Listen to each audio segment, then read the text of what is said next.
മലമ്പുഴയിലെ കുടിവെള്ളക്ഷാമത്തിന് ഉത്തരവാദി എംഎൽഎ എന്ന് സുരേഷ് ഗോപി. എൻഡിഎ മലമ്പുഴ മണ്ഡലം ജനസഭയിൽ കേന്ദ്രമന്ത്രി. കഞ്ചിക്കോട് സത്രപ്പടിയിലാണ് ജനസഭ സംഘടിപ്പിച്ചത്.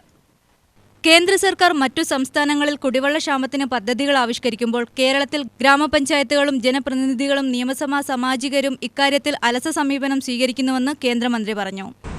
ഇലക്ഷൻ പ്രചരണവുമായിട്ട് പ്രചരണമുഖത്തിറങ്ങുമ്പോൾ അവർ പറയുന്ന വിഷയങ്ങൾ സത്യമല്ല എന്ന് പറയേണ്ടത് നിങ്ങളാണ്. സത്യമാണെങ്കിൽ അത് നിങ്ങൾ പറയണ്ട, അതിനുള്ള പ്രതിവിധി കാണേണ്ടതും നിങ്ങളാണ്. അതിനുള്ള നടപടി സ്വീകരിക്കേണ്ടതും നിങ്ങളാണ്.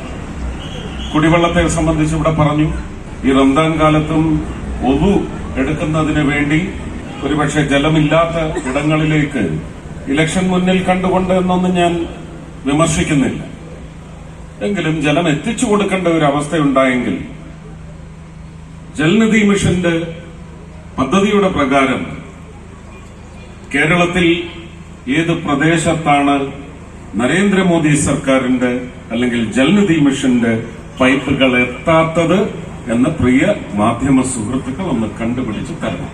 അങ്ങനെ എത്തിയ വലിയ പൈപ്പുകളിൽ നിന്ന് ഏതാണ്ട് പരമാവധി 8 കിലോമീറ്റർ കേരള സർക്കാരിന്റെ സഹകരണം കൊണ്ട് മാത്രം, ഔദാര്യമല്ല, ആ പദ്ധതിയുടെ നിഷ്കർഷതകൾ എന്തൊക്കെയെന്ന് പത്രധർമ്മം മനസ്സിലാക്കണം. ആ വലിയ പൈപ്പിൽ നിന്ന് അവസാനത്തെ മില്ലിമീറ്റർ പൗരന്റെ വീട്ടിലേക്ക് ഒരു ടാപ്പ് അടക്കം വെച്ചുകൊടുത്ത് എത്തിക്കേണ്ടത് ആരുടെ ചുമതലയാണ്?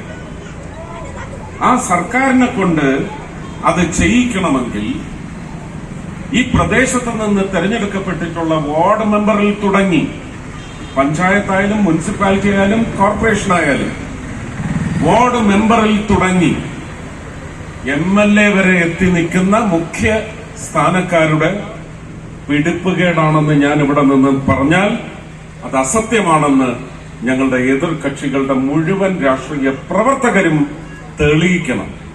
മലമ്പുഴ മണ്ഡലത്തിൽ പല ഭാഗത്തും കുടിവെള്ളക്ഷാമത്തിന് കാരണം പൈപ്പ് മതിയായ രീതിയിൽ ഇടാത്തതാണ്. അതിന് സംസ്ഥാന സർക്കാരും ഇവിടുത്തെ ജനപ്രതിനിധികളും മുൻകൈയെടുക്കണമെന്ന് സുരേഷ് ഗോപി പറഞ്ഞു. എൻഡിഎ സ്ഥാനാർത്ഥി സി കൃഷ്ണകുമാർ, ബിജെപി നേതാക്കൾ എന്നിവരും സംസാരിച്ചു. പ്രകൃതിയെ സംരക്ഷിക്കുക എന്നത് നിയമസഭാ സാമാജികരുടെ ബാധ്യതയാണെന്നും അദ്ദേഹം പറഞ്ഞു. UTV news, Palakkad.